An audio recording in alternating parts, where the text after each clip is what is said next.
Hello, my brothers and sisters on the Dragon's Path. My name is Tim Heijen, and I very much believe in dragons. And I want to tell you something about this. Dragons are elemental beings, elements. The four main elements. You can say that iron is also an element, but I don't agree with this. I agree that there are only four main elements, which is fire, water, earth, and air. And I want to talk about one of them in particular. That is a very misunderstood element, and this is fire. And one, uh, you can be, your main element can be fire. Fire that woke you up, fire that is inside of your soul, of your dragon soul. Fire is a very feared element, just as misunderstood as the dragon itself. For many centuries, as seen as a main element even of hell, of torment. Therefore, it was appropriate punishment for witches for us back in the day, so that we can feel the fire when we were dying. When they were punishing witches, it was always at the stake.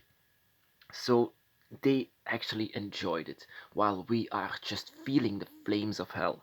But fire is totally different. If you wonder where the idea comes from, where that a dragon breathes fire, yeah, just read about the story of Fafnir. Fire and dragons were closely linked to each other in the last centuries, more than the other elements, especially in the Western world, here in Europe and in America, and there is a reason for that. Fafnir is the first known fire dragon in legend, was the first so-called fire-breathing dragon. Many see him as the dragon god of fire, just as I do. I as well see him as the dragon of fire. He's the only one who could do that. And those who are chosen by him could also do this inside of their soul, my brothers and sisters of fire. Of course, it didn't work well for the further story of the dragon, as own version with um, George and the Dragon. You know, it's the dragon, the beauty, and everything that the dragon stood for became a bad thing because of this misunderstanding of fire, of Fafnir, of the Fire Lord. But but what's so bad actually about fire? Our bodies can't live without it. Our earth, the sun, it all consists of fire. Fire, fire, fire. It's always has been like this. So why the fear? And fire is a part of who we are and how we are born, especially if Fafnir is the one that woke you up as a dragon god. And the main, sorry, and that means actually two things. Two things. You can use fire like magic, and it can even be your, like I said, main element. Or that of the dragon. That the dragon guardian can also have a fire as main element. That they are children of Fafnir, and they are with you to teach you the ways of fire. One of the most common fire manipulations are candles. Candles can tell you a lot and betray the spiritual world with you. Candles are perfect material for practicing with dragon magic. But beware of this. Don't just take any color with the candle. If you choose a candle, don't just pick any color. The color that's eliminated by fire has its own meaning, and the fire emits the energy of the color. If the dragon is with you, the fire will begin to flash and to grow, have a larger, flame. Candles respond to spiritual presence. Fire means fury. Have you ever been so angry that you thought, now I can breathe fire? Because you are very, very angry.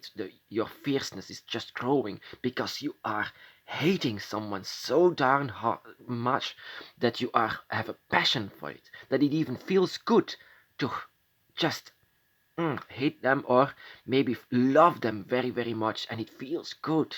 The fire that is inside of you.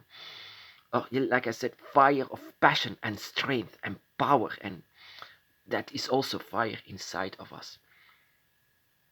Um, Fire is actually not to be played with. It's not a plaything, just like the dragon is. Because fire bites and killed millions of people and animals just by touching them. Therefore, the idea of a wild, fire breathing dragon was ideal for the Catholic faith. They won't follow the dragon, they will fear the dragon once they combine it with fire, because everyone just fears fire. It was a win-win for the church, and we lost. Spirits that are also easier summoned in the presence of fire, as well as the dragon, if you eliminate their path to you. But put some candles actually around the image of the dragon. If you have images of dragons, then put candles around them and let the dragon come to you. If your guardian is a fire dragon, you are one with fire, and he or she will teach you how to use true, very much true dragon fire. Dragon fire is sometimes born with us and sometimes with us as a guardian, or maybe Fafnir himself that is with you. But the fire doesn't come just out of your breath. Fire is everywhere in your body. Use your hands to create fire around you. This fire will protect you. Perhaps you have already noticed that your body is quite resistant to fire. Maybe you can see this, that it just doesn't hurt you.